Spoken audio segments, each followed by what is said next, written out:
Okay.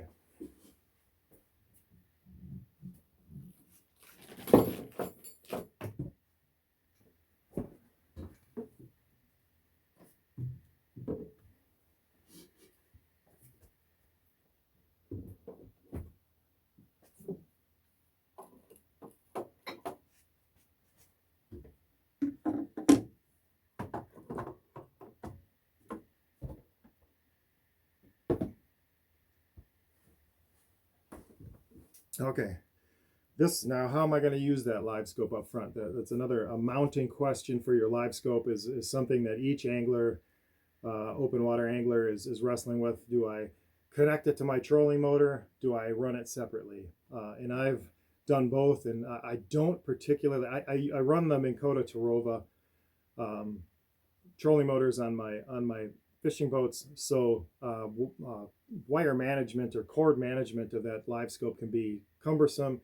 I don't really like the having something on my trolling motor where my, if I'm using spot lock, which I use a lot in open water scenarios, or positioning myself appropriately. And with the trolling motor always moving, it's very difficult to pinpoint or to forward fish the live scope forward view when your trolling motor head is moving around. So people have, I've built them last year. In fact, one of my YouTube videos here is about my setup last year. I beefed it up from what I have on YouTube just a touch. The RAM components I used, I went up to class D or size D. To that was a very good system. It worked really well. It was a fair amount of manipulation to stay on target when I was moving down the shoreline or positioning on fish. So this year I've gone a little different route, and I've got the Livescanner unit, and I'll get that up as close as I can to let folks take a look at that. That unit, this unit has got an electric motor in it. You see it's corded. It comes with this particular device. There's a sleeve in it. There's a motor in the head. And what I'm going to do is I'm going to ram this the same way that I was ramming my mount last year, my homemade mount. But with this one, I'll be able to put the Garmin perspective mode mount will attach to the end of the pole here on the bottom, and then this device will be controlled electronically. It will also hook up to a power source in the front of my boat. It comes with the cord for it. It comes with a plug-and-play power box that comes with it, and it comes with foot pedals. And so this is a unique, neat feature that I will be able to control once this thing is in place. I will be able to control the direction with this foot control switch. Of course, it's got the left and right foot pedals, but it also has got a power gain on it and a speed gain on it, so I can control. I'm either very slowly spinning this thing or very quickly spinning this thing, and so that's a pretty cool function as well. So I'll have a lot of control there. It comes with a remote, a handheld remote control. That'll come in handy, I'm sure, too. But I'm going to ram mount this. One way to assure that it does come with a aluminum bracket and hardware to mount to Ultrex, or you can order whatever solid cable steer type trolling motor you might have. But I'm not going that route. I want to use it independently in my trolling motor. One less thing to get choked up on weeds. One thing I did get for it, because with my manual one last year, I had to assure that it was vertical, and I was guessing at whether it was vertical. So I went online and I found a Prism pole level that matched the pole diameter here. So this Prism pole level, if you're used to seeing any survey equipment at all, you'll notice that they've got these on them to assure that they're vertical for surveying. Let's see if I can get it out of the package. There's some hardware screw included in here, but this thing, is a bubble level essentially for a survey pole. That'll mount onto here. A ram ball and a ram arm will mount here to the front deck of my boat. I can either have it stowed or deploy it, level it up with the bubble level, lock it in place with the ram mount, and use the foot pedal or the remote to make my precise turns to see my views. I'm excited about this. Once I get it up and operating, I'll probably do a little demonstration video on how it's all working. But this setup here came from Livescanner. I'll put a link in the description below on where you can go to check that out. There are some others on the market. There's Cornfield Crappie Gear has got one on the market. They're expensive. This one is a little cheaper than the Cornfield Crappie one. I can't say much about which one's better because I don't own the Cornfield Crappie one. I've seen some good reviews on it. I've seen some good reviews on this. One of the primary differences I see out of the box is that the head of this one is plastic, you know, it looks like a 3D printed plastic, and the head of the Cornfield Crappie one is machined aluminum. That sounds good, and that probably is good if you're putting it on your trolling motor. But here I wanted to get something that was lighter, and having that head be 3D printed material made it significantly lighter. And the ram ball and the D series should hold it up real nicely, supported on the front of my boat. So that's how I intend to function and use my Livescope. Control it with a foot pedal, control it with a remote, be able to make real precise modifications to where I'm looking, and that will help me keep the lure or my target you know, in my view. And I think I'll be more efficient with the use of that Livescope, and I won't be bent over and moving it by hand, which I did before. I did it successfully, but it was a little bit of a pain always having to bend down and make those adjustments to get it into view. So stepped her up, a little higher tech approach to it, and we'll see how it works this year. So the other thing I've got coming, that I actually have for the boat, is 2 8-foot Pro Series 2 Powerpoles, 8-footers.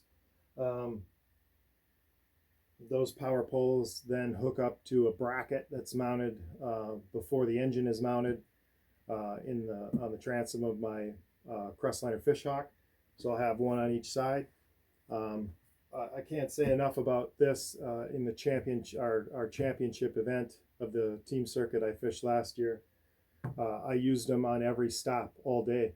It enabled me to pin the boat and position myself to be able to present my lure to the fish we were trying to catch. The wind was blowing, and through that whole event, the wind in some cases was very strong and didn't have an issue, pinned me right down. So 2 of these is a bonus.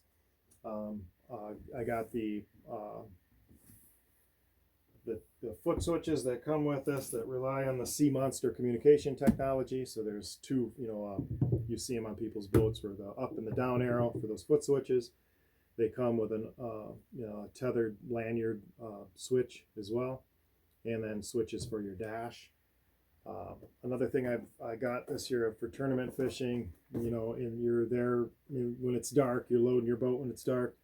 I got the Russel Marine product Blade Series anchor light. This anchor light then goes on the top of this, wires into your light switch for your rear running or rear light. That will be nice to have that be permanently mounted and not have to take that pole in and out, have that in the way. So I got that, and then with that then just a couple of travel straps to hold those blades in. They're hydraulically operated, but these straps will keep them from rattling and banging as I travel with the boat.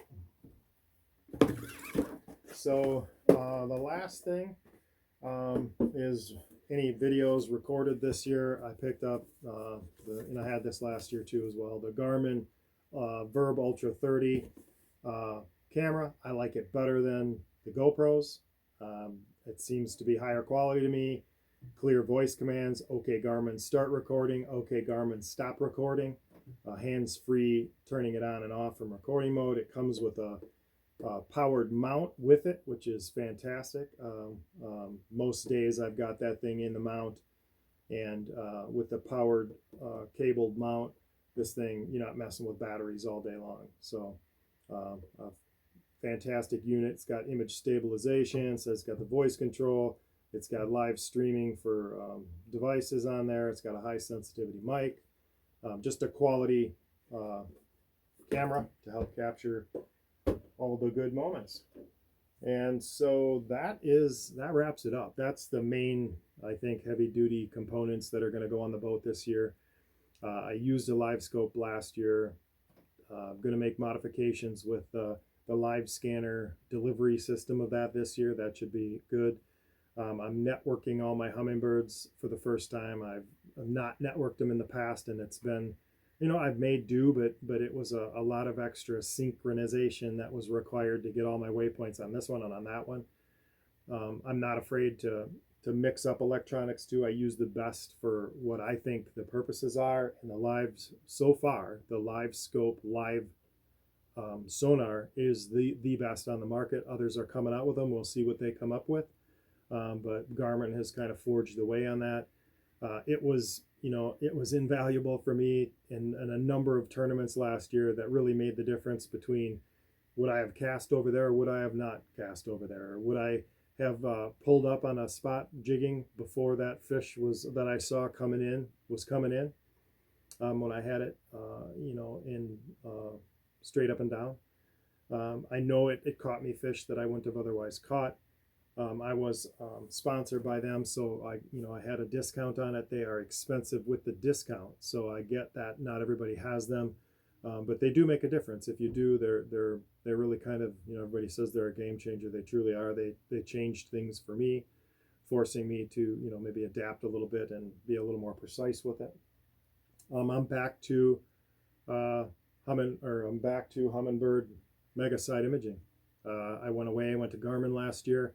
Their product was good. It just was not as good as the Helix Mega units from Hummingbird. So I'm back to be able to see the fish, and the separation is second to none in that Hummingbird. So I'm anxious to get that back up and have it networked.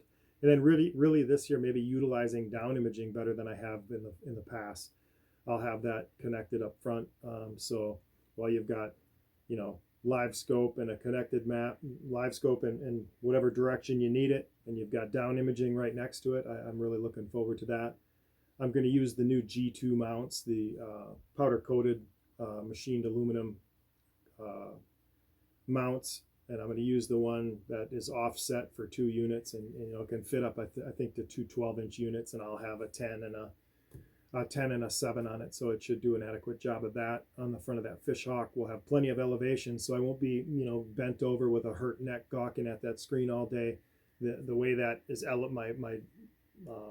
my deck is elevated on that fish hawk, and then the elevation of the G2, and then the height of the actual brackets for the devices should bring it up plenty high. I'm excited to get that out on the water and see what that does for helping find fish. So I'll follow up, definitely. I want to get this all on the boat maybe and follow up and see if there's any questions that I can help answer related to my experience with the use of it, and see if it can help us cash some more checks this year. If you would, please like and subscribe. If you've got any questions, please bring them out. Check out the website. I've got a Patreon account on the website.